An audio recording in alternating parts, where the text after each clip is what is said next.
ಆದ್ರೆ ಇನ್ನಷ್ಟು ಕಲೀಲಿಕ್ಕೆಲ್ಲ ಇದೆ. ಆದ್ರಿಂದ ಈಗ ಇದಕ್ಕೆ ಬೇಕಾದ ಸಿದ್ಧತೆಯನ್ನು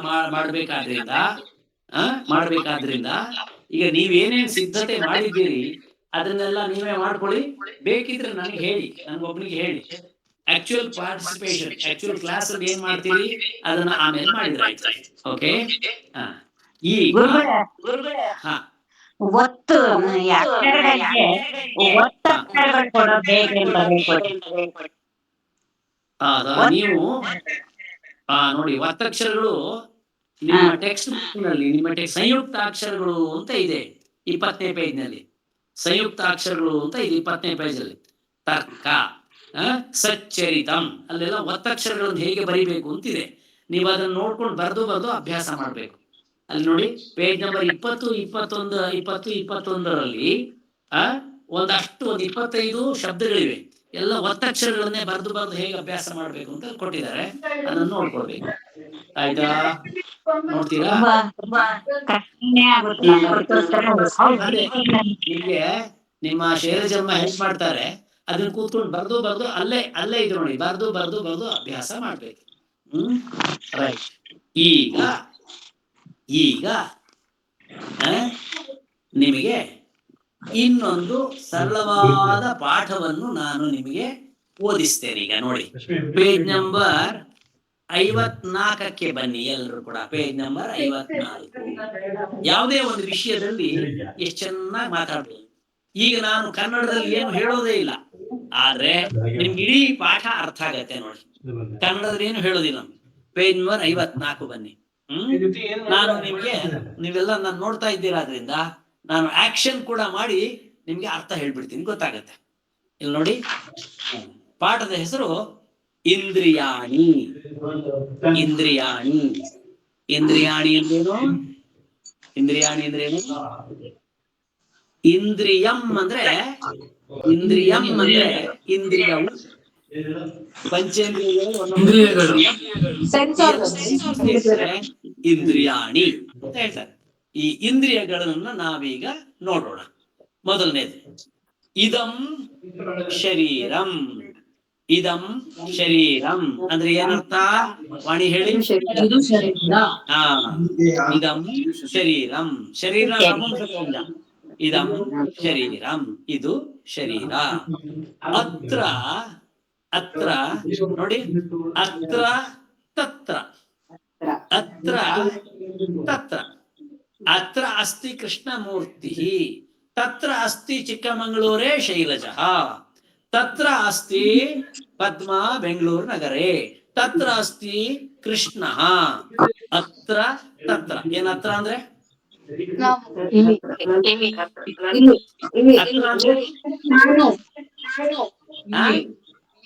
ಇಲ್ಲಿ. ತತ್ರ ಅಂದ್ರೆ ಅಲ್ಲಿ. ಕುತ್ರ ಅಂದ್ರೆ ಎಲ್ಲಿ. ಸರ್ವತ್ರ ಅಂದ್ರೆ ನೋಡಿ, ಈ ತ್ರ ಎಂಬುದರಿಂದಲೇ ಎಷ್ಟೊಂದು ಅರ್ಥ ಬಂತು. ಅತ್ರ, ತತ್ರ, ಕುತ್ರ,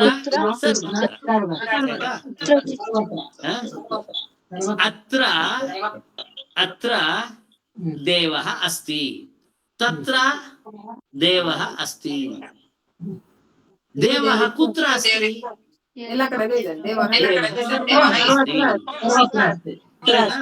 ಹೀಗೆ ಅತ್ರ ಅಸ್ಮಿನ್ ದೇಹೆ ಪಂಚ ಇಂದ್ರಿಯಾಣಿ ಸಂತಿ. ಅಸ್ತಿ ಅಂದ್ರೆ ಇದೆ, ಅಸ್ತಿ ಅಂದ್ರೆ ಇದೆ. ಅತ್ರ ಪದ್ಮಾ ಅಸ್ತಿ, ಅತ್ರ ಸರಸ್ವತಿ ಅಸ್ತಿ, ಅತ್ರ ಸುಮತಿ ಅಸ್ತಿ. ಅಸ್ತಿ ಅಂದ್ರೆ ಇದ್ದಾರೆ, ಆಯ್ತಾ? ಸಂತಿ ಅಂದ್ರೆ ಅತ್ರ ಅನೇಕಾಹ ಸಂಸ್ಕೃತ ಛಾತ್ರಾಹ ಸಂತಿ. ಸಂತಿ ಅಂದ್ರೇನು? ಬಹುವಚನ. ನೋಡಿ, ಒಂದು ಆನೆ ಇದ್ರೆ ಅತ್ರ ಗಜಃ ಅಸ್ತಿ ಅಂದ್ರೇನು? ಇಲ್ಲೊಂದು ಆನೆ ಇದೆ. ತುಂಬಾ ಗಜಾಹ ಸಂತಿ. ಈಗ ಅಸ್ತಿ ಸಂತಿ ವ್ಯತ್ಯಾಸ ಗೊತ್ತಾಯ್ತಲ್ಲ. ಅಸ್ತಿ ಈಸ್, ಸಂತಿ means are. For those people who are participating in the class who do not understand Kannada, you have to tell me so that I will tell in English also. Okay, for those people, the one from Hyderabad, the other from some other place, and I don't know whether somebody is there from other countries also. You have to tell me, I will be able to tell you in English. Iga, as on now, atra ಪಂಚ ಜ್ಞಾನೇಂದ್ರಿಯಾಣಿ ಜ್ಞಾನ ಇಂದ್ರಿಯಾಣಿ ಸಂತಿ. ಜ್ಞಾನಂ ದದಾತೀತಿ ಜ್ಞಾನ ಇಂದ್ರಿಯಂ, ಜ್ಞಾನಂ ದದಾತಿ. ನೋಡಿ, ತತ್ರ ಅಸ್ತಿ, ತತ್ರ ವೃಕ್ಷಃ ಅಸ್ತಿ, ವೃಕ್ಷಸ್ಯ ಜ್ಞಾನಂ ದದಾತಿ ಜ್ಞಾನೇಂದ್ರಿಯ. ಜ್ಞಾನೇಂದ್ರಿಯ ಅಂದ್ರೆ ಏನರ್ಥ? ಜ್ಞಾನ ಕೊಡುವ ಇಂದ್ರಿಯ. ದಿ ಇಂದ್ರಿಯ ದಟ್ ಗಿವ್ಸ್ ಯು ನಾಲೆಜ್, ಜ್ಞಾನ. ನೋಡಿ, ಇದಕ್ಕೆ ಪಂಚ ಜ್ಞಾನೇಂದ್ರಿಯಾಣಿ ಸಂತಿ ಅಂದ್ರೆ ಅರ್ಥ ಏನು? 5 ಜ್ಞಾನೇಂದ್ರಿಯಗಳು ಇವೆ. ತಾನಿ, ನೋಡಿ, ತತ್ ಅಂದ್ರೆ ಅದು, ತಾನಿ ಅಂದ್ರೆ ಅವುಗಳು. ತತ್ ಅಂದ್ರೇನು? ಅದು. ತಾನಿ ಅಂದ್ರೆ ಅವುಗಳು, ಅದೇ ತರ ಏತತ್ ಅಂದ್ರೆ ಇದು, ಏತಾನಿ ಇವುಗಳು. ಅರ್ಥ ಆಯ್ತಾ? ಏತತ್ ನೋಡಿ, ಏತತ್ ನಯನಂ ಅಂದ್ರೇನು? ಇದು ಕಣ್ ತೋರಿಸ್ತಾ ಇದ್ದೀನಿ, ಪದ್ಮ ಕಣ್ ತೋರಿಸ್ತಾ ಇದ್ದೀನಿ. ತತ್ ನಯನಂ, ಅದು ಇದು ಕಣ್ಣು, ಅದು ಕಣ್ಣು. ಏತತ್ ತಾನಿ, ಯಾವ್ಯಾವ್ದು? ಪಂಚೇಂದ್ರಿಯಾಣಿ ತಾನಿ. ತಾನಿ ಅಂದ್ರೆ ಅವುಗಳು ಯಾವ್ಯಾವ್ದು? ನಯನಂ, ಶ್ರವಣ,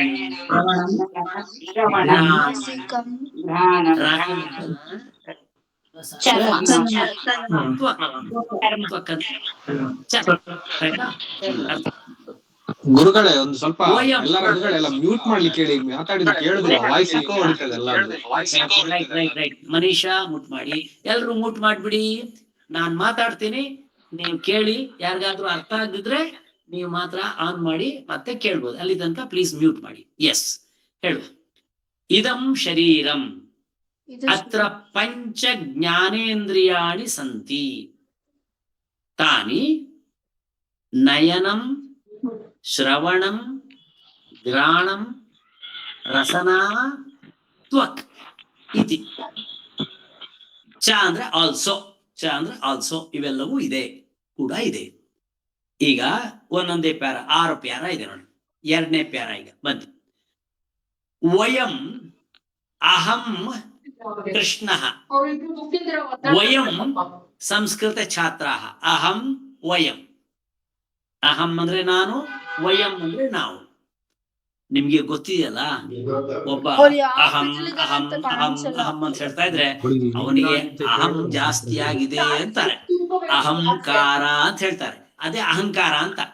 ನಾನು ನಾನು ನಾನು ಹೇಳ್ಕೊತಾನೆ. ಕೆಲವ್ರು ಇದ್ದಾರೆ, ಅವ್ರು ಹೋದ್ರೆ ನಾನು 1992 ನಲ್ಲಿ ಅಂತ ಶುರು ಮಾಡ್ತಾನ. ಆಮೇಲೆ ಆಯ್ತು ಎಲ್ಲ ಮುಗಿದ್ರೆ ಮತ್ತೇನು ಮಾತ್ರ ನಾನು 2003 ನಲ್ಲಿ ಎಲ್ಲ ನಾನು ನಾನು ನಾನು ಅಂತಲೇ ಹೇಳಿ ಬೋರ್ ಹೊಡಿತಾನ. ಅಂತವನಿಗೆ ಅಹಂಕಾರ ಜಾಸ್ತಿ ಅಂತ ಹೇಳ್ತಾರೆ. ಅಹಂಕಾರ. ಈ ಅಹಂಕಾರ ಒಳ್ಳೇದ? ವಯಂಕಾರ ಒಳ್ಳೇದು.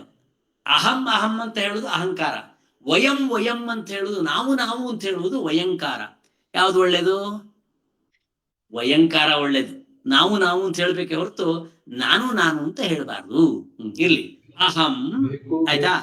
ಅಹಂ ಅಥವಾ ವಯಂ ಅಂದ್ರೆ ನಾವುಗಳೆಲ್ಲರೂ ಕೂಡ ನೇತ್ರಾಭ್ಯಾಂ ರೂಪಂ ಪಶ್ಯಾಮಃ. ನೇತ್ರಾಭ್ಯಾಂ, ಭ್ಯಾಮ್ ಅಂದ್ರೆ ಇಂದ ಅಂತ. ನೇತ್ರಾಭ್ಯಾಮ್ ಅಂದ್ರೆ 2 ಕಣ್ಣುಗಳಿಂದ, ರೂಪಂ ಒಂದು ರೂಪವನ್ನು, ಪಶ್ಯಾಮಃ ನೋಡುತ್ತೇವೆ. We see an object, a form through our both eyes. ವಯಂ ನೇತ್ರಾಭ್ಯಾಂ ರೂಪಂ ಪಶ್ಯಾಮಃ. ನೇತ್ರವಿಹೀನಃ ಅಂಧಃ. ನೇತ್ರವಿಹೀನಃ ಅಂಧಃ ಏನರ್ಥ? ಕಣ್ಣಿಲ್ಲದವನು ಕುರುಡ. ಕಣ್ಣಿಲ್ಲದವನು ಕುರುಡ.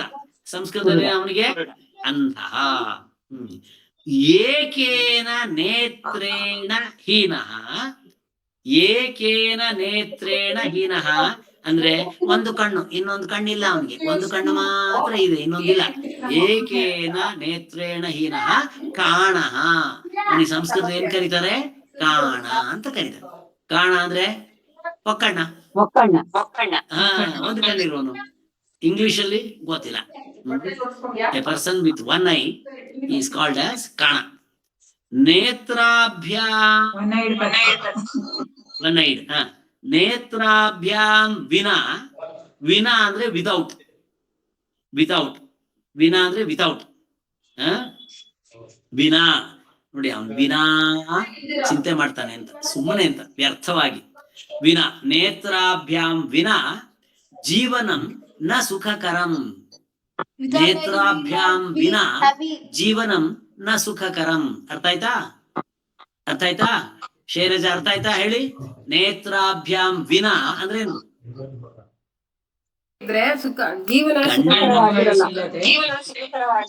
ಯಾವಾಗ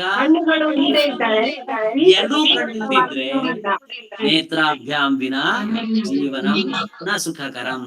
ಆಮೇಲೆ ಮುಂದಿನ ಓದಿ. ಸರ್ವೇಂದ್ರಿಯಾಣಂ ನಯನಂ ಪ್ರಧಾನ. ಹೇಳಿ, ಎಲ್ರು ಹೇಳಿ. ಸರ್ವೇಂದ್ರಿಯಾಣಂ ನಯನಂ ಪ್ರಧಾನಂ. ನಯನಂ ಪ್ರಧಾನಂ. ಎಲ್ಲ ಇಂದ್ರಿಯಾಣಂ ಅಂದ್ರೆ ಷಷ್ಠಿ ವಿಭಕ್ತಿ ಬಹುವಚನ. ಇಂದ್ರಿಯಗಳಲ್ಲಿ ಎಲ್ಲ ಇಂದ್ರಿಯಗಳಲ್ಲಿ ನಯನವು, ನೇತ್ರವು ಪ್ರಧಾನವಾದದ್ದು. ಎಲ್ಲ ಆಫ್ ಮಾಡ್ಬಿಡಿ ಈಗ, ಆಡಿಯೋ ಆಫ್ ಮಾಡ್ಬಿಡಿ ಈಗ. ಎಲ್ಲಾ ಇಂದ್ರಿಯಗಳಲ್ಲಿಯೂ ಕಣ್ಣು ಪ್ರಧಾನವಾದದ್ದು. ಸರ್ವೇಂದ್ರಿಯಾಣಂ ನಯನಂ ಪ್ರಧಾನಂ ಅಲ್ವೇ? ಈಗ ಮೂಕ ಅಂತಾದ್ರೂ ಕಷ್ಟಪಟ್ಟು ಹೇಗೋ ಬದುಕಬಹುದು ಅಲ್ವೇ? ಮೂಕ. ಕಿವುಡ ಅಂತಾದ್ರೂ ಹೇಗೋ ಕಷ್ಟಪಟ್ಟು ಬದುಕಬಹುದು. ಆದ್ರೆ ಕುರುಡ ಅಂತ ಆಗ್ಬಿಟ್ರೆ ಬದುಕಷ್ಟ, ಜೀವನ ಬಲು ಕಷ್ಟ, ಬಲು ಕಷ್ಟ. ಆದ್ರಿಂದ ಕಣ್ಣು ಬಲು ಮುಖ್ಯ. Eyes are very important among all the organs of the among all the sensory organs. Eyes are very important. ರಸನಯ. ರಸನ ಈಸ್, ರಸನ ಅಂದ್ರೆ ಯಾವುದು? ನಾಲಿಗೆ. ರಸನಯ ತೃತೀಯ ಭಕ್ತಿ. ರಸನ ಸ್ತ್ರೀಲಿಂಗ. ರಸನಯ ನಾಲಿಗೆಯಿಂದ. ರಸಾನ್ ರುಚಿಗಳನ್ನು. ಆಸ್ವಾದಯಾಮಃ ಆಸ್ವಾದಿಸುತ್ತೇವೆ. ನಾಲಿಗೆಯಿಂದ ವಿವಿಧ ರಸಗಳನ್ನು ಆಸ್ವಾದಿಸುತ್ತೇವೆ. ವಿವಿಧ ರಸಗಳು ಅಂದ್ರೆ ಕಹಿ, ಸಿಹಿ, ಉಪ್ಪು, ಖಾರ ಎಲ್ಲ ಹೇಳ್ತೇವೆ. ತಯಾ ಏವ ವದಾಮಃ. ನಾಲಿಗೆಯಿಂದ ನಾವು ರುಚಿ ಹೇಳ್ತೇವೆ. ಮಾತ್ರ ಅಲ್ಲ, ಆ ನಾಲಿಗೆಯಿಂದಲೇ ವದಾಮಹ. ವದತಿ ಅಂದ್ರೆ ಮಾತಾಡ್ತಾರೆ, ಮಾತಾಡುತ್ತೇವೆ. ರಸನೇಂದ್ರಿಯೇಣ ವಿಹೀನಃ ಯಸ್ಯ ರಸನೇಂದ್ರಿಯ ನಾಸ್ತಿ.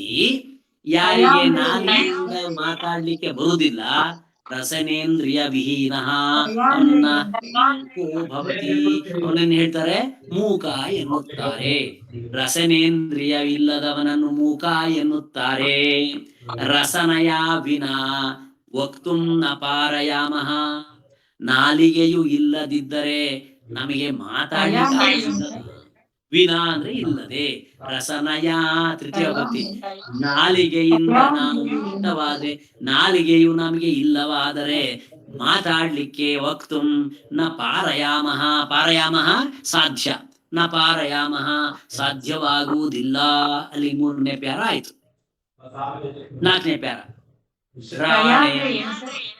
ಇಂದ ಅಂತ. ರಸನಯ ಅಂದ್ರೆ ನಾಲಿಗೆಯಿಂದ, ಇಂದ ಅಂತ ಅರ್ಥ. ಏನ ಇಂದ್ರಿಯೇಣ ಇಂದ. ಆಯ್ತಾ? ಮುಂದೆ ಹೋಗೋಣ. ಘ್ರಾಣೇನ ಗಂಧಂ. ಹಲೋ, ಏನ್ ಹೇಳಿ? ಇಂದ. ತಯ ಅಂದ್ರೆ ಅದರಿಂದ, ನಾಲಿಗೆಯಿಂದ. ತಯ ಅಂದ್ರೆ ಅದರಿಂದ. ಘ್ರಾಣೇನ ಗಂಧಂ ಜಿಗ್ರಾಮಃ. ಘ್ರಾಣ ಅಂದ್ರೆ ಘ್ರಾಣ ಮೂಗು. ಘ್ರಾಣೇನ ಮೂಗಿನಿಂದ, ಗಂಧಂ ಅಂದ್ರೆ ಪರಿಮಳಂ, ಗಂಧವನ್ನು, ವಾಸನೆಯನ್ನು, ಜಿಗ್ರಾಮಃ ನೋಡುತ್ತೇವೆ. We smell through our nose. ಘ್ರಾಣೇನ ಗಂಧಂ ಜಿಗ್ರಾಮಃ. ಜಿಗ್ರಾಮಃ ಸ್ಮೆಲ್. ಘ್ರಾಣೇನ ಮೂಗಿನಿಂದ, ಗಂಧಂ ಪರಿಮಳವನ್ನು, ಜಿಗ್ರಾಮಃ ಘ್ರಾಣಿಸುತ್ತೇವೆ. ಗಾವಃ ಗೌಹು ಗಾವೋ ಗಾವ ಹಸುಗಳು. ಗಾವಃ ಅಂದ್ರೆ ಹಸುಗಳು. ಗಂಧೇನ ಪಶ್ಯಂತಿ ಪರಿಮಳದಿಂದ, ವಾಸನೆಯಿಂದ ನೋಡುತ್ತವೆ. ಎಲ್ಲಿ ವಾಸನೆ ಇದೆ ಅದನ್ನ ನೋಡಿ ವಾಸನೆಯ ಕಡೆಗೆ ಹೋಗುತ್ತವೆ, ವಾಸನೆಯಿಂದ ನೋಡುತ್ತವೆ. ಘ್ರಾಣ ಗಾವಃ ಗಂಧೇನ ಪಶ್ಯಂತಿ. ಓಹೋ, ಇದು ನಂಗೆ ಗೊತ್ತಿರಲಿಲ್ಲ. ಪಶುಗಳೆಲ್ಲ, ಹಸುಗಳೆಲ್ಲ ಎಲ್ಲಿ ವಾಸನೆ ಇದೆ ಅಂತ ನೋಡಿ ಆ ವಾಸನೆಯಿಂದ ತಿಳ್ಕೊಂಡು ಹೋಗುತ್ತವಂತ. ಶ್ರವಣಾಭ್ಯಾಂ ಎರಡೂ ಕಿವಿಗಳಿಂದ, ಶಬ್ದಂ ಆಕರ್ಣಯಾಮಃ ಶಬ್ದವನ್ನು ಆಕರ್ಣಯಾಮಃ ಕೇಳುತ್ತೇವೆ. ಕಿವಿಗಳೆರಡರಿಂದ ಶಬ್ದವನ್ನು ಕೇಳುತ್ತೇವೆ. ಕರ್ಣ ಅಂದ್ರೆ ಕೇಳು, ಆಕರ್ಣಯಾಮಃ ಕೇಳುತ್ತೇವೆ. ಶ್ರವಣೇಂದ್ರಿಯ ವಿಹೀನಃ ಕಿವಿ ಇಲ್ಲದವನನ್ನು ಏನ್ ಕರೀತಾರೆ? ಬಧಿರಃ ಅಂದ್ರೆ ಕಿವುಡ ಅಂತ ಕರೀತಾರೆ. ಶ್ರವಣೇಂದ್ರಿಯ ವಿಹೀನಃ ಬಧಿರಃ, ಕಿವಿ ಇಲ್ಲದವನನ್ನು ಬಧಿರ ಎಂದು ಕರೆಯುತ್ತಾರೆ. ಶ್ರುತ್ವಾ ಏವ ಕೇಳಿ ಏವ ಅಂದ್ರೆ ಕೇಳಿಯೇ. Listening and by listening only. ಅಜ್ಞಃ ಪ್ರಾಜ್ಞಃ ಭವತಿ. ಅಜ್ಞಃ ಜ್ಞ ಅಂದ್ರೆ ತಿಳಿ, ಅಜ್ಞ ಅಂದ್ರೆ ಏನು? ತಿಳಿಯದವನು, ಜ್ಞಾನ ಇಲ್ಲದವನು. ಪ್ರಾಜ್ಞಃ ಭವತಿ ಜಾಣನಾಗುತ್ತಾನೆ. ತಿಳಿಯದವನು ತಿಳುವಳಿಕೆ ಉಳ್ಳವನಾಗುತ್ತಾನೆ. ಕೇಳಿ ಹಾಗೆ ಅದಕ್ಕೆ ಶ್ರುತಿ ಅಂತ ಹೇಳುದು ವೇದಗಳಿಗೆ. ಜ್ಞಾನದ ಮೂಲ ಶ್ರುತಿ. ಹಾಗಾಗಿ ಕೇಳಿ ನಮಗೆ ತಿಳುವಳಿಕೆ ಬರ್ತದೆ. ಅಜ್ಞನಾದವನು ಜ್ಞಾನಿಯಾಗುತ್ತಾನೆ.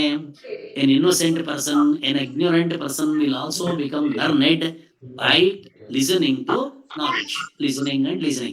ಅತಃ therefore ಸತ್ ಕಥಾ ಶ್ರವಣಂ. ಕಥಾ ಅಂದ್ರೆ ಮಾತು. ಸತ್ಕಥಾ ಶ್ರವಣಂ ಒಳ್ಳೆಯ ಮಾತನ್ನು ಕೇಳಬೇಕು ಅಂತ. ಕಥೆ ಅಂತ ಅರ್ಥ ಒಂದು, ಇನ್ನೊಂದು ಕಥಾ ಅಂದ್ರೆ ಮಾತು. ಸತ್ಕಥಾ ಶ್ರವಣಂ ಒಳ್ಳೆಯ ಮಾತುಗಳನ್ನು ಕೇಳುವುದು. ಏವ ಕರ್ಣಾಭರಂ ಒಳ್ಳೆಯ ಮಾತುಗಳನ್ನು ಕೇಳುವುದೇ ಕಿವಿಗೆ ಆಭರಣ. ಕಿವಿಗೆ ಆಭರಣ ಅಂದ್ರೆ ಅವನು ಒಳ್ಳೊಳ್ಳೆ ಮಾತುಗಳನ್ನ ಕೇಳಿದ್ದಾನೆ. There is somebody who has listened to Upanishads, Mahabharata, Bhagavad Gita ತುಂಬಾ ಲೆಕ್ಚರ್ಸ್ ಎಲ್ಲ ಕೇಳಿದ್ದಾನೆ ಅಂದ್ರೆ ಭವಿಷ್ಯ has become learned. ಕೇಳಿ ಜಾಣ ಆಗಿದ್ದಾನೆ ಅಂದ್ರೆ ಅವನ ಕಿವಿಗೆ ಬೆಲೆ, ಅವನ ಕಿವಿಗೆ ಅದು ಆಭರಣ. ಕಿವಿಗೆ ಆಭರಣ ಯಾವುದು?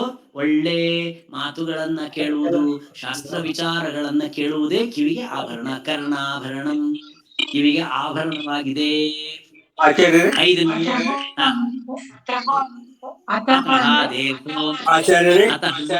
ಆದ್ದರಿಂದ ಅತಃ ಅಂದ್ರೆ ಆದ್ದರಿಂದ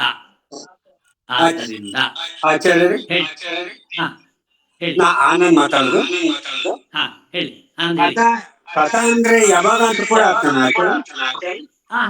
ಅತಃ ಅಂದ್ರೆ ಅದರಿಂದ ಅಂತ ಅರ್ಥ. ಅಲ್ಲ, ತತಃ ಅಂದ್ರೆ ಆದ್ದರಿಂದ, ತತಃ ಅಂದ್ರೆ ಆಮೇಲೆ. ಕಥಾ ಆಚಾರ್ಯ ತತಃ ಅಂದ್ರೆ ಆಮೇಲೆ. ತಥಾ ಹಾಗೆ. ಅದೇ ತಥಾ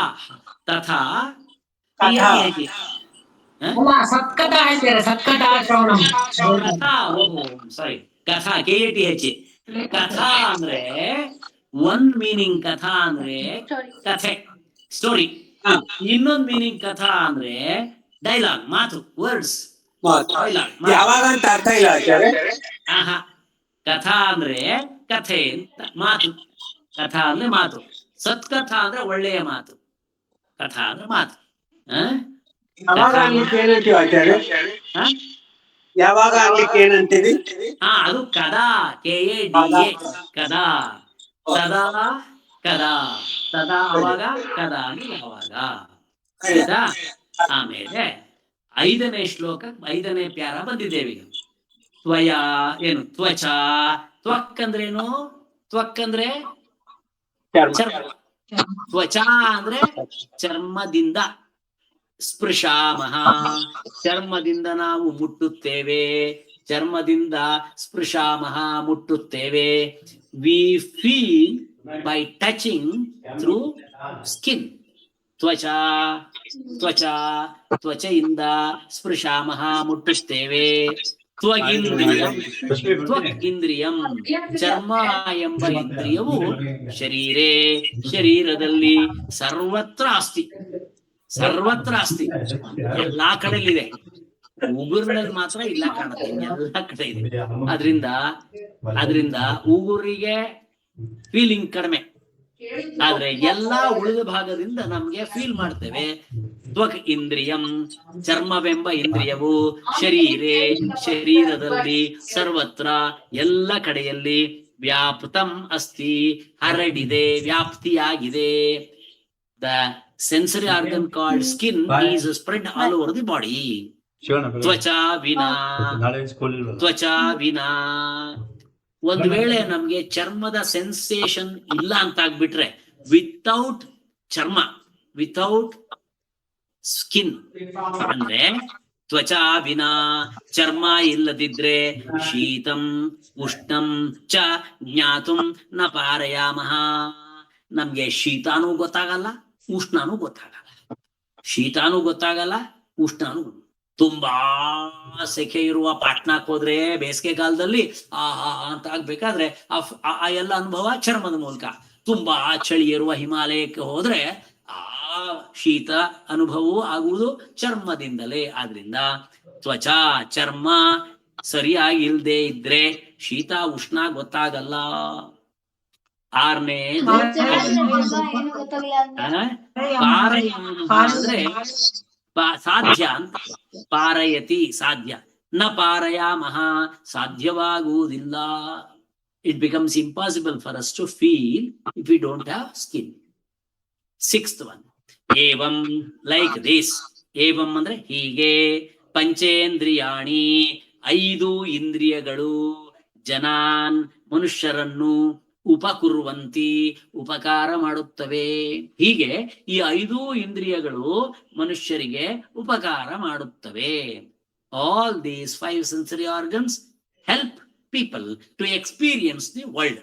ಇಂದ್ರಿಯಾಣಾಂ ಜನಾನ್ ಉಪಕುರ್ವಂತಿ ಏತೇಷಾಂ ಇಂದ್ರಿಯಾಣಾಂ ನಿಗ್ರಹಂ ಕೃತ್ವಾ. ಏನ್ ಮಾಡ್ಬೇಕು? ಈ 5 ಇಂದ್ರಿಯಗಳನ್ನ ನಾವು ನಮ್ಮ ಕಂಟ್ರೋಲ್ ಅಲ್ಲಿ ಇಟ್ಕೊಂಡು ಬೇಕಿದ್ದಾಗ ಉಪಯೋಗಿಸಿ, ಬೇಡದ್ದಾಗ ಅದನ್ನು ಮಲಗಿಸಬೇಕು. ಈ ಉದಾಹರಣೆಗೆ ಕಣ್ಣು ಎಂಬ ಇಂದ್ರಿಯವನ್ನು ನಮ್ಮ ಈಗಿನ ಚಿಕ್ಕ ಮಕ್ಕಳು ಕಂಡಾಪಟ್ಟೆ ಓದಿ, ಯಾವುದು ಮೊಬೈಲ್ ಅಲ್ಲಿ ಟಿವಿಲಿ ನೋಡಿ ನೋಡಿ ನೋಡಿ ಅದರ ನಿಯಂತ್ರಣ ಇಲ್ಲದ ಕಾರಣ, ನಿಗ್ರಹ ಮಾಡ್ಲಿಲ್ಲ, ಅದರಿಂದ ತೊಂದರೆ ಆಗ್ತಾ ಇದೆ. ಆದ್ರಿಂದ ಏತೇಷಾಂ ಈ ಇಂದ್ರಿಯಾಣಾಂ ಇಂದ್ರಿಯಗಳನ್ನು ನಿಗ್ರಹಂ ಕೃತ್ವ ಕಂಟ್ರೋಲ್ ಮಾಡಿ, ನಿಗ್ರಹ ಮಾಡಿ, ಸರ್ವತ್ರ ಎಲ್ಲ ಕಡೆಯಲ್ಲಿ ವಿಜಯತೆ ಜನಃ ಕಂಟ್ರೋಲ್ ಮಾಡಿದ ಜನ ಎಲ್ಲಾ ಕಡೆಯಲ್ಲೂ ಗೆಲ್ತಾರೆ. People will be victorious everywhere provided they control these ಪಂಚೇಂದ್ರಿಯಾಸ್. ಈ 5 ಇಂದ್ರಿಯಗಳನ್ನ ಕಂಟ್ರೋಲ್ ಮಾಡಿ ಯೂಸ್ ಮಾಡ್ಕೊಂಡ್ರೆ ಚೆನ್ನಾಗಿರುತ್ತೆ. ಕಡೆ ಕಾಲದವರೆಗೂ ಕೂಡ ಕನ್ನಡಕ ಹಾಕದೇನೆ ಎಲ್ಲ ನೋಡ್ಬೋದು, ಏನು ಶಬ್ದವು ಕಿವಿ ಕೇಳತ್ತೆ. ಹಾಗೆ ಇಂದ್ರಿಯಗಳೆಲ್ಲವೂ ಕೂಡ ಚೆನ್ನಾಗಿರ್ಬೇಕು ಅಂತ ಆದ್ರೆ ಕಂಟ್ರೋಲ್ ಅಲ್ಲಿ ಇಟ್ಕೊಳ್ಬೇಕು, ಯೂಸ್ ಮಾಡ್ಬೇಕು. ಅತಃ ಇಂದ್ರಿಯ ನಿಗ್ರಹ ನಿಗ್ರಹಾಯ ಯತ್ನಃ ವಿಧೇಯ. ಆದ್ರಿಂದ ಇಂದ್ರಿಯಗಳ ನಿಗ್ರಹ ಕಂಟ್ರೋಲ್, ಇಂದ್ರಿಯಗಳ ನಿಗ್ರಹವನ್ನು ಯತ್ನಃ ಪ್ರಯತ್ನ ಪೂರ್ವಕವಾಗಿ ವಿಧೇಯ ಮಾಡಬೇಕು. ಯತ್ನಃ ವಿಧೇಯ ಪ್ರಯತ್ನ ಮಾಡಬೇಕು. ಯಾವುದಕ್ಕೆ? ಇಂದ್ರಿಯಗಳನ್ನು ನಿಗ್ರಹ ಮಾಡಿ. ಇಂದ್ರಿಯಗಳು ನಿಗ್ರಹ ಮಾಡಿದ್ರೆ ಅದು ಆ ಮನುಷ್ಯನಿಗೆ ಜಯ ತಂದ್ಕೊಡ್ತದೆ. ನಿಗ್ರಹ ಅಂದ್ರೆ ಕಂಟ್ರೋಲ್ ಅಲ್ವಾ?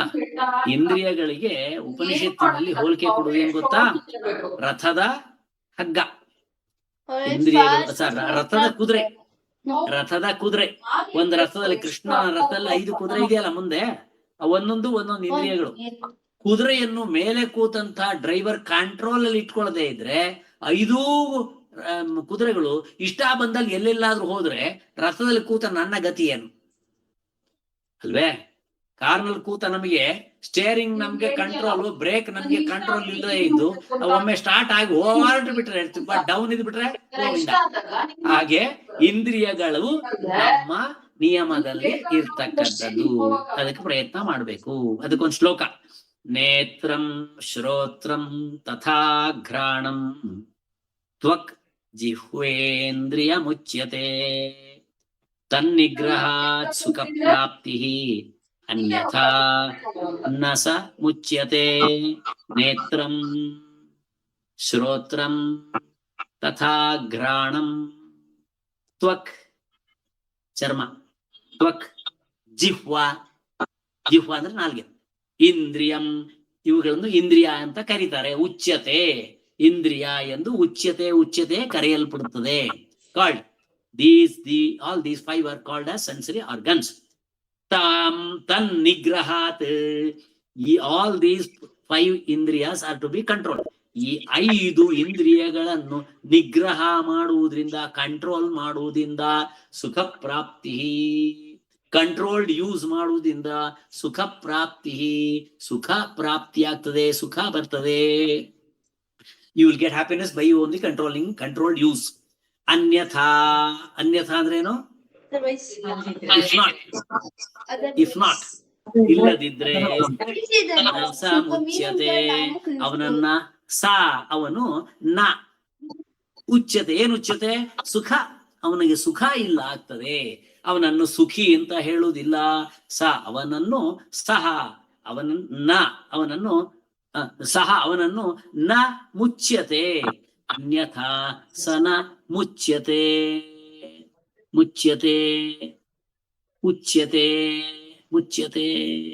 ಸುಖ ಪ್ರಾಪ್ತಿ. ಆ ಸುಖ ಇಲ್ಲ ಅಂದ್ರೆ ಅವನನ್ನು ಮುಚ್ಯತೆ, ಅನ್ಯಸ ನಸ ಮುಚ್ಯತೆ.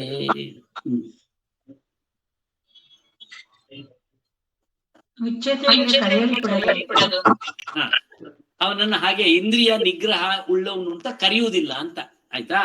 ನಸ ಮುಚ್ಯತೆ, ಅವನನ್ನ ಹಾಗಿದ್ರೆ ತನ್ನಿಗ್ರಹಾತ್ ಸುಖ ಪ್ರಾಪ್ತಿ. ಆದ್ರಿಂದ ಇಂದ್ರಿಯ ನಿಗ್ರಹ ಉಳ್ಳವನನ್ನು ಸುಖಿ ಎಂದು ಕರೆಯುತ್ತಾರೆ.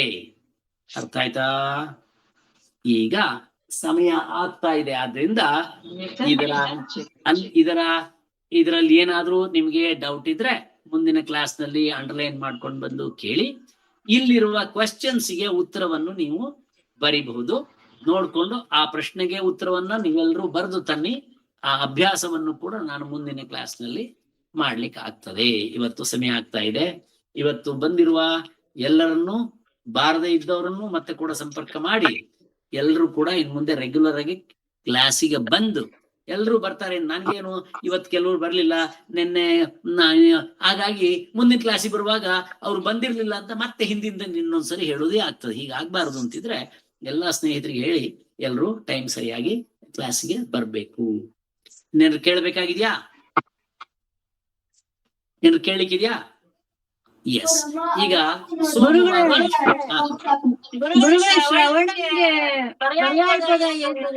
ಶ್ರವಣಂ ಕಿವಿಗೆ ಪರ್ಯಾಯ ಪದ ಯಾವುದು? ಶ್ರವಣಂ ಕರ್ಣ. ಅಷ್ಟೇ ಕರ್ಣ. ಬರೀ ನೋಡುವ, ನಾನು ಸರಿಯಾದ ಉತ್ತರ ಮತ್ತೆ ಹೇಳ್ತೀನಿ, ಬರೋದು ಆಯ್ತು. ಈಗ ಸೋಮವಾರ 11ನೇ ತಾರೀಕು, ಇವತ್ತು ಗುರುವಾರ, ಶುಕ್ರವಾರ, ಶನಿವಾರ, ಭಾನುವಾರ ರಜೆ ಆಯ್ತಾ? ಓದ್ಕೊಳ್ಳಿ ಇವೆಲ್ಲ ರೆಡಿಯಾಗಿ. 11ನೇ ತಾರೀಕು ಸೋಮವಾರ ದಿವಸ ಸಂಜೆ 6 ಗಂಟೆಗೆ ಸರಿಯಾಗಿ ನಾವೆಲ್ಲರೂ ಕೂಡ ಲಾಗ್ ಆನ್ ಆಗ್ತೀವಿ. ಆಯ್ತಾ? ಎಲ್ಲರೂ ಲಾಗ್ ಆನ್ ಆಗಿ ಇದರಲ್ಲಿ ಭಾಗವಹಿಸುವಂತಹದ್ದು. ಆಮೇಲೆ ಪದ್ಮ, ನೀನು ಅಶ್ವಿನ್ ಹತ್ರ ಹೇಳ್ಬೇಕು, ಇದರಲ್ಲಿ ನಮ್ಮ ಸೀನಿಯರ್ ಕ್ಲಾಸ್ ಇಂದು ಬೇರೆ ಇದೆ, ಯಾವುದು ಚಾನಲ್ ಬೇರೆ ಲಿಂಕ್ ಇದೆ. ಈ ಜೂನಿಯರ್ ಕ್ಲಾಸ್ ಇಂದು ಬೇರೆ ಲಿಂಕ್ ಇದೆ. ಅದು ಏನ್ ಮಾಡ್ಬೇಕು ಅಂತ ಮಾತಾಡಿ ಅವತ್ತಿಗೊಂದು ಅಡ್ಜಸ್ಟ್ ಮಾಡಿ ಮಾಡ್ಬೇಕಾಗತ್ತೆ. ಎಲ್ರಿಗೂ ಕೂಡ ಆ ದಿವಸ ಸುಮಾರು 1 ಗಂಟೆ ಮೊದಲು 5 ಗಂಟೆ ಹೊತ್ತಿಗೆ ಆ ಹೊಸ ಲಿಂಕ್ ಏನಾದ್ರು ಆದ್ರೆ ಅದನ್ನ ನಿಮ್ಗೆ ಎಲ್ರಿಗೂ ಕಳಿಸ್ತಾರೆ. ಅದರಿಂದ ನಾವೆಲ್ಲರೂ ಸೇರ್ಬೋದು. ಆಗ್ಬೋದಾ? ಮತ್ತೆ ಇನ್ನೇನು ಕೇಳ್ಬೇಕಾ? ಓಕೆ, ಸರಿ. ಹಾಗಾದ್ರೆ ಹಬ್ಬದ ತಯಾರಿಗೋಸ್ಕರ ನಮ್ಗೆ ಟೈಮ್ ಬೇಕು ಅಂತ ಬಹಳ ಹೇಳ್ತಾರ. ಅದರಿಂದ ಇವತ್ತು ಸ್ವಲ್ಪ ಬೇಗ ಆಯ್ತಾ? ಹಬ್ಬ ಒಳ್ಳೇದಾಗ್ಲಿ. ಮಹಾಲಕ್ಷ್ಮಿಯು ನಿಮ್ಮೆಲ್ಲರಿಗೂ ಸಂಸ್ಕೃತ ಜ್ಞಾನವೆಂಬ ವರವನ್ನು ಕೊಡ್ಲಿ. ಸಂಸ್ಕೃತ ಜ್ಞಾನ ಬಂದ್ರೆ, ಜ್ಞಾನ ಬಂದ್ಬಿಟ್ರೆ ಉಳಿದದ್ದೆಲ್ಲ ಮತ್ತೆ ತಾನೇ ಬರ್ತದಾದ್ರಿಂದ ಸಂಸ್ಕೃತ ಜ್ಞಾನ ಬಂದ್ರೆ ಬೇಕಾದಷ್ಟು ಪುಣ್ಯ ಬರ್ತದೆ, ಸುಖ ಬರ್ತದೆ, ಎಲ್ಲಾ ವಿಘ್ನಗಳು ದೂರವಾಗಿ ಸುಖ ಪ್ರಾಪ್ತಿ ಆಗ್ತದೆ. ವರಮಹಾಲಕ್ಷ್ಮಿ ನಮ್ಮೆಲ್ಲರಿಗೂ ಕೂಡ ಮನಸೋದ್ದಿಷ್ಟ ಪ್ರಾರ್ಥನಾಂ ಪೂರೈಯತು.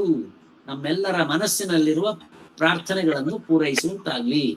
ಅನೇಕರಿಗೆ ನಮ್ಮ ಕುಟುಂಬದಲ್ಲಿ ಕೊಡಬೇಕಾದ ಅತಿ ದೊಡ್ಡ ವರ ಅಂದ್ರೆ ಆರೋಗ್ಯ ವರ, ಸಂಪತ್ತಿನ ವರ, ಸುಖದ ವರ, ಸಾಮಾನ್ಯಸ್ಯ ವರ, ಜ್ಞಾನದ ವರ, ಇದೆಲ್ಲವನ್ನು ಸಂಸ್ಕೃತ ಕೊಡುತ್ತಾ. ಅದರಿಂದ ಸಂಸ್ಕೃತ ಸರಸ್ವತಿ ಅವಳೇ ದುರ್ಗಾ ಪರಮೇಶ್ವರಿ, ಅವಳೇ ಮಹಾಲಕ್ಷ್ಮಿ, ಅವಳೇ ವರಮಹಾಲಕ್ಷ್ಮಿ. ಅವಳಿಗೆ ಅಡ್ವಾನ್ಸ್ ಆಗಿ 1 ದಿವಸ ಮೊದಲೇ ಇಲ್ಲಿಂದಲೇ ನಾವೆಲ್ಲರೂ ನಮಸ್ಕಾರ ಮಾಡಿ ಇವತ್ತಿನ ಕ್ಲಾಸ್ ಮುಗಿಸುವ. ಸರ್ವೇಭ್ಯೋ ಹೇಳಿ. ಬನ್ನಿ, ರ್ಯಾಪರ್ ತೆಗಿರಿ. ಎಂ ವೈದಿಕಾ ಮಂತ್ರ ರ್ಯಾಪರ್ ನಲ್ಲಿ ಎಂ ವೈದಿಕಾ ಮಂತ್ರ ದೃಶ ಇಂದ್ರಂ ಯಮಂ ಪರಿವಾರಮ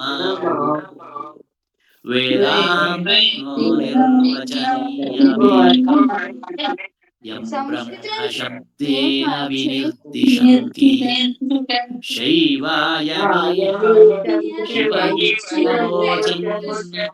ಯಂ ವೈಷ್ಣವಾ ವಿಷ್ಣುಸ್ತುತಿ ಬುದ್ಧಸ್ತಥಾ ಜೈನಾ ಸತ್ಶ್ರೀಕಾರೇತಿ ಸಿಕ್ಕಸಂತಃ ಶಾಸ್ತ್ರೇಣಿ ಕೇಚಿತ್ ಕಚಿಚಿತ್ ಪುಮಾರಾ ಸ್ವಾಮೀತಿ ಮಾತೇತಿ ವಿಕೇತಿ ಹತ್ಯಾ ಯಂ ಪ್ರಾರ್ಥಯತೆ ಜಗದೀಶಕಾರಂ ಸೈಕೈವ ಪ್ರವೃತ್ತಿಯಃ. ಶಾಂತಿ. ಸೋಮವಾರ ಸಂಜೆ 5 ಗಂಟೆ ಹೊತ್ತಿಗೆ ಲಿಂಕ್ ನೋಡಿ ಎಲ್ರು 6 ಗಂಟೆಗೆ 1 5 ನಿಮಿಷ ಮುಂಚೆ ಎಲ್ರು ಲಾಗ್ ಆನ್ ಆಗ್ಬಿಡಿ. ಸರ್ವೇಭ್ಯೋ ನಮಃ. ರೈಟ್.